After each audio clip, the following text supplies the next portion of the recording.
Class 12 semester 3 এর জন্য আবার একটা প্র্যাকটিস সেট নিয়ে চলে এসেছি। খুব ভালো করে দেখবে যে সমাধানগুলো কিভাবে করছি। ঠিক আছে? 1 নাম্বার কোয়েশ্চেন দেখো। দুটি সমমানের আধান কিউ পরস্পর থেকে আর দূরত্বে অবস্থিত। এদের সংযোগকারী রেখার মধ্যবিন্দুতে যদি একটা প্লাস, এটা বাদ দাও, কিউ আধান রাখা হয়, তাহলে সমগ্র সংস্থাটি সাম্যে থাকবে যদি কিউ এর মান হয়। দেখো কি বলতে চেয়েছে, এই কোয়েশ্চেনটা খুব ফেমাস কোয়েশ্চেন। হ্যাঁ, এই কোয়েশ্চেনটা খুব ফেমাস কোয়েশ্চেন। বলছে দুটো আধান আছে, এই একটা আধান আর এই একটা আধান। ঠিক আছে? এইটা প্লাস কিউ, এইটা প্লাস কিউ, আর মাঝে আর একটা আধান আছে যার ভ্যালু ক্যাপিটাল কিউ। তো এই ক্যাপিটাল কিউ এর মান কত হলে এই গোটা সংস্থাটা সাম্যাবস্থায় থাকবে? দেখো সাম্যাবস্থা মানে কি সেটা আগে বুঝতে হবে। ঠিক আছে? সাম্যাবস্থা মানে এই দুজনের মধ্যে ক্রিয়াশীল বল এবং এই দুজনের মধ্যে ক্রিয়াশীল বল যোগ করলে 0 হবে। তার মানে সবার উপর সবার বল 0। ঠিক আছে? আমি যদি এইটা ধরি আর, এটা যদি ধরি আর, তাহলে তুমি কি বলবে যে স্যার যখন আপনি এই দুজনের মধ্যে নিচ্ছেন তখন Q Q by R square plus Q square by 4r square equal to 0। ঠিক আছে? তো তুমি আর স্কোয়ার কমন নিয়ে ওইদিকে পাঠিয়ে 0 করে দাও। দেখো কিউ কমন নিয়ে 0 করে দাও, ক্যাপিটাল কিউ ইকুয়াল টু দেখো আসবে মাইনাস কিউ বাই 4। ব্যাস হয়ে গেল।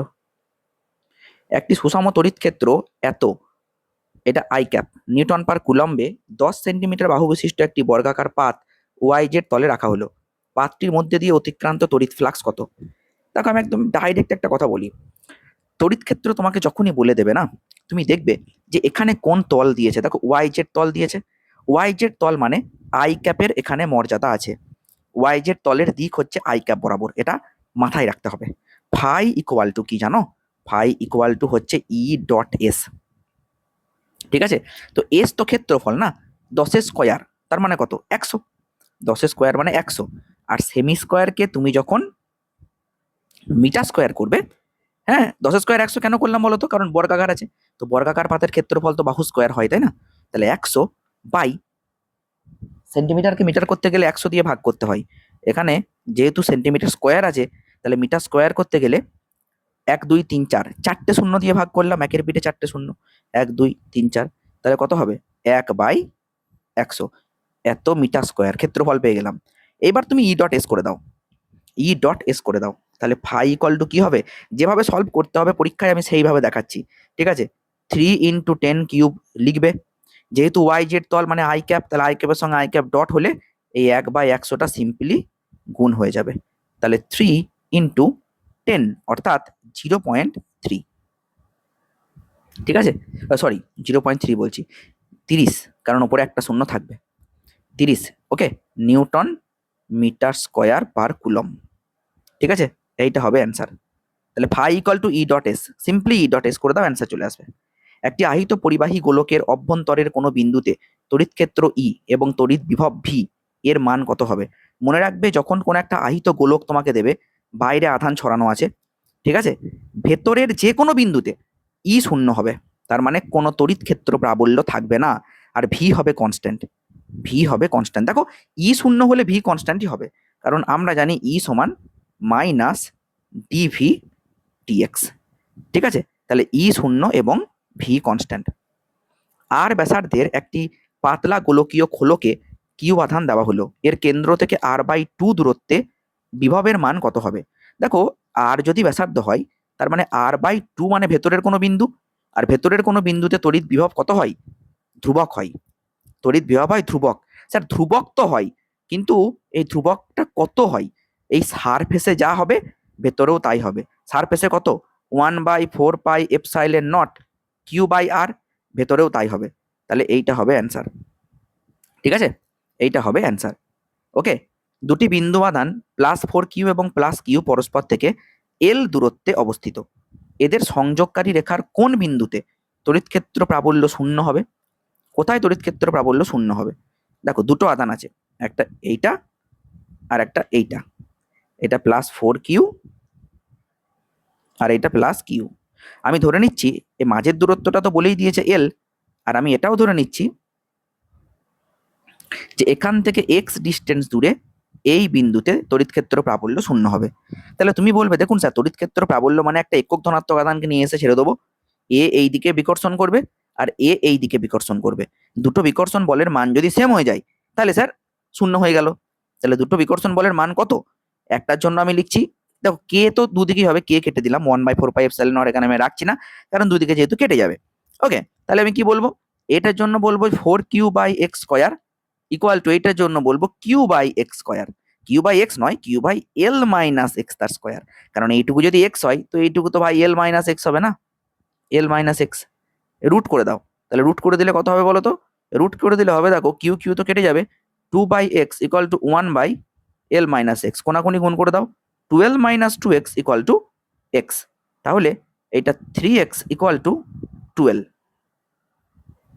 তাহলে x equals to 12/3, x equals to 12/3, ঠিক আছে, তাহলে 4q থেকে 12/3 দূরত্বে আধান শূন্য হবে, মানে আদান বলছি সরি, তড়িৎ ক্ষেত্র প্রাবল্য শূন্য হবে, এই যে ক্লিয়ার, বেরিয়ে গেল অ্যান্সার। একটি তড়িৎ দ্বিমেরুর, আচ্ছা আমি এখানে একটা কথা বলি, যদি একটা প্লাস থাকতো একটা মাইনাস থাকতো তাহলে কিন্তু এইটা অন্যরকম ব্যাপার হতো। দেখো এইটা মনে করো প্লাস, এইটা মনে করো মাইনাস, যদি এরকম থাকতো, এবার তুমি মাঝে কোথাও একটা বিন্দু ধরলে কি হতো বলো তো, এখানে একটা তুমি বিন্দু নিলে, সেই বিন্দুতে একটা একক ধনাত্মক আধানকে নিয়ে এসে ছেড়ে দিলে, যখনই ছেড়ে দেবে না, এ আকর্ষণ করবে আর এ আবার বিকর্ষণ করবে, আবার দুটোর দিক তাহলে একই দিকে হবে, তখন যোগ করে 0 করে দিতে হতো, ঠিক আছে। একটি তড়িৎ দ্বিমেরুর অক্ষীয় বিন্দুতে এবং বিষুবরেখীয় বিন্দুতে সমান দূরত্বে তড়িৎ ক্ষেত্রের তীব্রতার অনুপাত কত হবে? দেখো এটা একটা তড়িৎ দ্বিমেরু, অক্ষীয় বিন্দু মানে এই বিন্দু, আর বিষুবরেখীয় বিন্দু মানে লম্ব সমদ্বিখণ্ডকস্থিত বিন্দু, বারবার বলেছিলাম এখানে হবে 2p/r³, যেখানে p হচ্ছে দ্বিমেরু ভ্রামক, আর এখানে হবে p/r³, অনুপাত করে দিলে উত্তর হয়ে যাবে 2:1। একটি ইলেকট্রন ই তীব্রতার সুষম তড়িৎ ক্ষেত্রে স্থির অবস্থা থেকে মুক্ত হলে টি সময়ে ইলেকট্রন দ্বারা অর্জিত গতিশক্তি কত হবে? দেখো গতিশক্তির ফর্মুলা আর যাই বলো ½ m v², এটা আমরা সবাই জানি। এবার সমস্যা হচ্ছে আমি ভি জানি না, ভি কি করে জানবো? আবার দেখো একটা কিউ আধানকে তুমি যদি ই তড়িৎ ক্ষেত্রে রাখো তাহলে তার উপর যে বলটা কাজ করে সেটা কিউই, এবার আমরা জানি কিউই সমান এম এ, কারণ নিউটন বলেছে বল সমান এম এ, তাহলে এ সমান কত? QE/m। ওকে, বেশ, আবার জানি ভি সমান U+AT, ইউ তো 0, স্থির অবস্থা থেকে যাচ্ছে, এ মানে QE/m ইন্টু টি, তাহলে এখানে হাফ m Q²E² T² একটা m কাটলো, m পড়ে থাকলো, তাহলে Q²E² T²/2m, কিউ এর জায়গায় ই বসিয়ে দাও, কারণ এটা ইলেকট্রন বলেছে, ব্যাস হয়ে গেল। আর ব্যাসার্ধের একটি গোলকীয় ঘনত্বের সুষম আধানের জন্য কেন্দ্র থেকে এক্স দূরত্বে, যেখানে x r, তড়িৎ ক্ষেত্র কার সাথে প্রপোর্শনাল? তড়িৎ ক্ষেত্র শূন্য হবে, এখানে একটা অ্যান্সারও মিলবে না, কারণ তোমাদেরকে একটু আগে বোঝালাম যে ভেতরের বিন্দুতে তড়িৎ ক্ষেত্র শূন্য হয় আর বিভব ধ্রুবক হয়। একটি তড়িৎ দ্বিমেরু পি কে ই তীব্রতার সুষম তড়িৎ ক্ষেত্রে 90° কোণে ঘোরাতে কত কৃতকার্য করতে হবে? দেখো একটা তড়িৎ দ্বিমেরুকে ঘোরাতে গেলে কৃতকার্যের ফর্মুলাটা তোমাকে আগে জানতে হবে, W = PE cos θ1 minus cos θ2, ঠিক আছে, PE cos θ1 মানে কত? cos θ1 মানে হচ্ছে cos 0, 0তে ছিল cos 0 1 আর cos 90 0, ব্যাস, তাহলে উত্তর কত হবে? PE। ওকে, তারপরে দেখো নেক্সট কোশ্চেন কি বলছে, দেখো নেক্সট কোশ্চেন বলা, দুটি সমান্তরাল বিপরীতভাবে আহিত অসীম পাত যাদের আধান তলমাত্রিক ঘনত্ব +σ - σ, তাদের মধ্যবর্তী অঞ্চলে তড়িৎ ক্ষেত্র কত? এই একটা পাত, এই একটা পাত, ওকে, এইটা +σ, এইটা -σ, তো মাঝের একটা অঞ্চল আছে, তো এই বিন্দুতে তড়িৎ ক্ষেত্র কত হবে? দেখো যখন আমি একটা একক ধনাত্মক আধানকে নিয়ে এসে এখানে ছেড়ে দেবো, এ বেটা বিকর্ষণ করবে আর এ বেটা, সরি হ্যাঁ ঠিক আছে, আর এ আকর্ষণ করবে কারণ এ নেগেটিভ, আমি একটা একক ধনাত্মক আধান মানে 1 কুলম্বকে নিয়ে এসে ছেড়ে দিয়েছি, ঠিক আছে, তা পজিটিভ আধান তো না, তাহলে পজিটিভ আধানকে নেগেটিভ পাত কি করবে? আকর্ষণ, আর পজিটিভ পাত কি করবে? বিকর্ষণ, তো দুটো তো একই দিকেই হবে, তাহলে কি হবে? σ/ε0 2ε0 প্লাস আবার σ/2ε0, তাহলে σ/ε0, কারণ একটা, এইটা তোমাকে আগে জানতে হবে যে একটা অসীম পাতের জন্য তড়িৎ ক্ষেত্র প্রাবল্য হয় কত, ফর্মুলা হচ্ছে σ/2ε0 একটা পাতের জন্য, তাহলে দুটো পাতের জন্য তো একই ডাইরেকশনে হচ্ছে না, তাহলে যোগ হয়ে যাবে, তাহলে σ/2ε0 σ/2ε0, তাহলে অ্যান্সার হয়ে যাবে σ/ε0। তারপরে কোশ্চেন দেখো, একটি সুষম তড়িৎ ক্ষেত্রে এক্স অক্ষ বরাবর বিদ্যমান, এইদিকে তড়িৎ ক্ষেত্র আছে, তাহলে সমবিভব তলগুলি কোন তলে অবস্থান করবে? তাহলে তুমি যখন এইখানে একটা এরকম করে তল কল্পনা করবে, হ্যাঁ, এই তলের প্রত্যেকটা বিন্দুতে কি হবে? তড়িৎ বিভব সমান হবে। এই তলের প্রত্যেকটা বিন্দুতে তড়িৎ বিভব সমান হবে। তাহলে এক্স অক্ষের সঙ্গে লম্ব হবে কোন তল? ওয়াই জেড তল। একদম ইজি। তাহলে এই তলেই, হ্যাঁ, বিভব সব জায়গায় সমান হবে। কোনো অঞ্চলের তড়িৎ বিভব এইটা, মূল বিন্দু এততে তড়িৎ ক্ষেত্রের মান কত? আচ্ছা, এই কোশ্চেনটা একটু টাইপিং মিস্টেক আছে, ঠিক আছে, জেনে নাও কি করে করবে। আমি শুধু থিওরিটা বলে দিচ্ছি। ই সমান minus del V del X I cap minus del V del Y J cap minus del V del Z K cap. ব্যাস, এইটা করে দিলেই অ্যান্সার চলে আসবে। ওকে, যারা এই চ্যাপ্টারগুলো ভালো করে পড়োনি, আমার চ্যানেলে প্লেলিস্ট দেওয়া আছে, ঠিক আছে, ওই প্লেলিস্টে ওয়ান শট দেওয়া আছে পরপর, তো দেখে নিও, ঠিক আছে। এইটার ওয়ান শট আমি ক্লাস নিয়ে নিয়েছি, প্লেলিস্টে তোমরা পেয়ে যাবে। 10 সেন্টিমিটার ব্যাসার্ধের ধাতব গোলককে 10 ভোল্ট বিভবে আহিত করা হলো, গোলকের কেন্দ্রে বিভব কত হবে? 10 ভোল্টই হবে, কারণ বলেই দিয়েছি এখানে যা বিভব হবে কেন্দ্রে তাই বিভব হবে, ঠিক আছে। ভেতরের সমস্ত বিন্দুতে একই বিভব হবে। কিউ আধানযুক্ত একটি কণাকে আর ব্যাসার্ধের বৃত্তাকার পথে কিউ আধানের চারপাশে একবার ঘোরাতে কৃতকার্য কত হবে? ঠিক আছে, একটা আধান এখানে ছিল, তুমি একবার ঘুরিয়ে নিয়ে আবার এখানেই এসেছো, তো এখানেই যদি তুমি আসো তাহলে কৃতকার্য শূন্য হবে, কারণ সরণ শূন্য, আর সরণ শূন্য হলে কৃতকার্য শূন্য।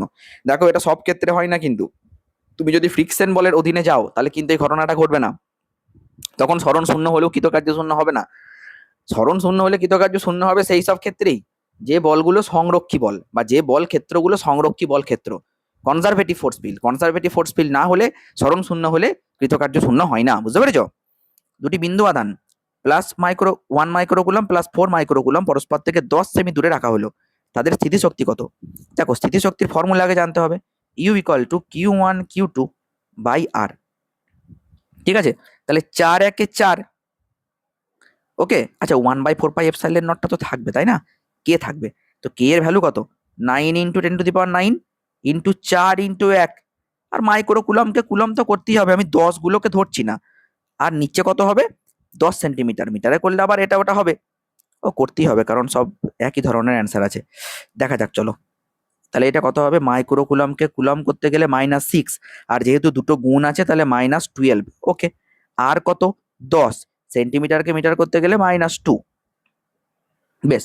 9, 10, 11, 12, এটা কেটে দিলাম, আর নিচে -2 আছে, তাহলে হচ্ছে তোমার -2, এটা কেটে গেল, তাহলে -1, তাহলে এইটা হলো 10⁻³ আর -1, ওপরে চলে গেল -2, 9 4 36, 0.36। একটি সাবানের বুদবুদকে ঋণাত্মক আধান দিলে তার ব্যাসার্ধের কি পরিবর্তন হবে? দেখো, খুব ভালো একটা কোশ্চেন। বুদবুদের ব্যাসার্ধ বৃদ্ধি পাবে কেন বলো তো? তুমি যদি ঋণাত্মক আধান দিয়ে দাও না, তো প্রত্যেকটা ঋণাত্মক আধান তো একে অপরকে বিকর্ষণ করবে, আর বিকর্ষণ করার জন্য এটা বড় হয়ে যাবে। এটা ধনাত্মক আধান দিলেও তাই হবে, ঠিক আছে। একটি তড়িৎ দ্বিমেরুর জন্য কোনো দূরবর্তী বিন্দু আর থিটাতে তড়িৎ বিভব কার সাথে পরিবর্তিত হয়? 1/r² এর সাথে। ফর্মুলা দেখলেই তোমরা বুঝতে পারবে যে 1/r² এর সাথে পরিবর্তিত হয়। ফর্মুলাটা একটু বলে দিই। ভি সমান 1/4πε0 P cos theta by r², ঠিক আছে, এইটা বোঝা গেল। আর যখন তুমি তড়িৎ ক্ষেত্র প্রাবল্য নেবে তখন r² আর কিউব হয়ে যায়। তড়িৎ তীব্রতা ই এবং বিভব ভি এর মধ্যে সঠিক সম্পর্ক কোনটি? ই সমান -dvdr, ওকে। 2 মাইক্রোকুলম আধানকে এ বিন্দু থেকে বি বিন্দুতে নিয়ে যেতে 40 মাইক্রোজুল কার্য করতে হয়। এ এবং বি বিন্দুর মধ্যে বিভব প্রভেদ কত? দেখো, কৃতকার্য ডাব্লু সমান আমরা জানি কিউ ইন্টু ভি, তো এটা তো বলে দিয়েছে 40 ইন্টু 10⁻⁻6, আর কিউ কত? কিউ হচ্ছে আবার 2 ইন্টু 10⁻⁻6, আর ভিটা বের করতে বলেছে। ভি হচ্ছে বিভব পার্থক্য, 6 6 কেটে দাও, তাহলে অ্যান্সার কত হবে? কি ব্যাপার, 40 মাইক্রোজুল, ওকে। তাহলে এদিকে 40, 2 মাইক্রোকুলম, এটাও ঠিক আছে। ভি সমান তাহলে অ্যান্সার কত? ভি সমান 40/2 মানে 20, ও ঠিক আছে। ভি সমান 40/2, তার মানে 20 ভোল্ট, ওকে। দেখো, আশা করি ক্লিয়ার।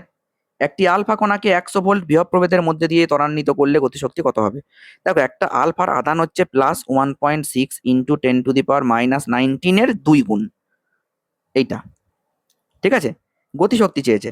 গতিশক্তি মানে কত? গতিশক্তি মানে হচ্ছে এইটা তো ইলেকট্রনের আধান ই, তাহলে আমি বলতে পারি 2e, কিন্তু +2e, মাইনাস নয় কিন্তু। ওকে, তাহলে গতিশক্তি হচ্ছে কি ইভি, ই ইন্টু ভি, আধান গণিত বিভব, এইটাই তো গতিশক্তি প্রদান করে, এইটাই সমান হাফ এম ভি স্কোয়ার। তাহলে এখানে 2e ইন্টু 100 ভি, তাহলে 200 ই ভি। ঠিক আছে, নেক্সট, একটি বায়ু সমান্তরাল পাত ধারকের পাতদ্বয়ের ব্যবধান অর্ধেক করা হলো এবং পরাবৈদ্যুতিক ধ্রুবক কে = 4 এর মাধ্যম দেওয়া হলো, নতুন ধারকত্ব কত গুণ হবে? দেখো, জেনারেলি আমরা জানি সি সমান epsilon not A by d, আর অন্য মাধ্যম হলে সি ড্যাশ কে epsilon not A by d হয়ে যায়। ঠিক আছে, এইটা হয়। এবার হয়েছে কি, এইখানে কেটাকে বসিয়ে দিয়েছে 4 আর ডিটাকে করে দিয়েছে ডি বাই 2, তাহলে 4 epsilon not A D by 2, তাহলে 8 epsilon not A by D. এইটা মানেই তো C, epsilon not A by D মানেই তো সি, তাহলে 8c, তাহলে 8 গুণ হয়ে যাবে উত্তর। দুটি ধারক C1 ও C2 শ্রেণী সমবায়ে যুক্ত, তুল্য ধারকত্ব কত হবে? C1 C2 by C1 plus C2, একদম ইজি। ঠিক আছে, 6 মাইক্রোফ্যারাড ধারকত্বে 3টি ধারক শ্রেণী সমবায়ে যুক্ত থাকলে তুল্য ধারকত্ব কত হবে? 6/3, কারণ একই যেহেতু, তাহলে 3 2 6, 2 মাইক্রোফ্যারাড, একদম হালুয়া কোয়েশ্চেন। 6 মাইক্রোফ্যারাড ধারকত্বে 3টি ধারক সমান্তরালে যুক্ত থাকলে কত হবে? 6 + 6 + 6, মানে 6 3 18 মাইক্রোফ্যারাড।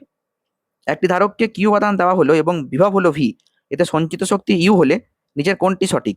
ইউ সমান হাফ সি ভি স্কোয়ার, আবার হাফ কিউ ইন্টু ভি, এটাও সঠিক, আবার half Q square by C, এটাও সঠিক, সবগুলাই সঠিক। কেন বলো তো? জেনারেলি ফর্মুলাটা হয় হাফ সি ভি স্কোয়ার। এবার তুমি এই সি এর জায়গায় যদি সি কিউ বাই ভি বসাও, তাহলে কি হবে দেখো, তাহলে সি এর জায়গায় যদি তুমি কিউ বাই ভি বসাও, কারণ আমরা তো জানি যে Q equal to C V, তাহলে কিউ বাই ভি বসালে কি হবে? কিউ বাই ভি বসালে Q V square by V, একটা ভি কেটে গেল, তাহলে একটা ভি পড়ে থাকলো, তাহলে ফাইনালি তুমি আবার একটা পেয়ে গেলে যে হাফ কিউ ইন্টু ভি। বাহ, ভালো কোয়েশ্চেন। আবার দেখো, তুমি যদি ভি এর জায়গায় কিউ বাই সি বসাও, তাহলে তুমি আবার এইটা পেয়ে যাবে। ঠিক আছে, কিউ স্কোয়ার বাই 2c পেয়ে যাবে। ওকে, একটি গোলীয় পরিবাহীর ব্যাসার্ধ 9 কিলোমিটার হলে বায়ুতে এর ধারকত্ব কত হবে? 9 কিলোমিটার ব্যাসার্ধ। এবার আমরা কি জানি? ধারকত্ব সি সমান 4 pi epsilon nought into R. 4 pi epsilon nought মানে হচ্ছে 1/9 ইন্টু 10⁻9, আর আর কত? 9 কিলোমিটার, তার মানে 9000 মিটার, তাহলে 9 এইখানে হয়ে যাবে 1000। ঠিক আছে, তাহলে 1000/10⁹, তাহলে কত হবে? 1000/10⁹ যদি হয়, তাহলে এটা হয়ে যাবে 10⁻⁻6 ফ্যারাড, তার মানে 1 মাইক্রোফ্যারাড। বলো, আশা করি ক্লিয়ার। Any problem? ওকে, তাহলে 26টা কোশ্চেন আমি এই ভিডিওতে সলিউশন করিয়ে দিলাম। নেক্সট ভিডিওতে আরও প্রচুর কোশ্চেন আছে, এটা একটা 50টা কোশ্চেনের সেট, বাকি আমি যেগুলো আছে মানে 25 আর 24টা কোশ্চেন যেগুলো পড়ে আছে সেগুলো সলভ করিয়ে দেবো। তো চলো, দেখা হচ্ছে নেক্সট ভিডিওতে।